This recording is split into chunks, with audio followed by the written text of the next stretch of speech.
ইনি হলেন অরুণ, যাকে সবাই পরোটা ডিজে অরুণ নামে চেনে।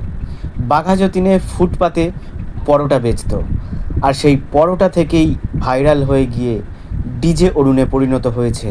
এখন সে কোটিপতি। এবারেও আমরা শুনছি এই ডিজে অরুণ নাকি শুটিংয়েও নাম দিয়েছেন, কিছুদিন পর ওর নাকি সিনেমাও রিলিজ হবে।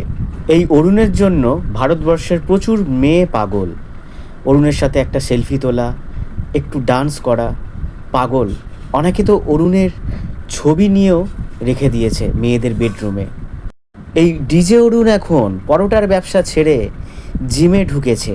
অরুণের জন্য পাগল কচি কচি মেয়েরা। অরুণের একটা ছবি নেয়ার জন্য তারা পাগল হয়ে যায়, অরুণের সাথে ডান্স করার জন্য তারা পাগল হয়ে যায়। এমনকি তারা ঘুম থেকে উঠে নিজের মোবাইলে অরুণের ছবিটাই রাখে, তাতে হাজার একটা চুমু খায়। আপনারা কি জানেন, বাংলার শাহরুখ খান বলতে এই অরুণকেই মেয়েরা বোঝে।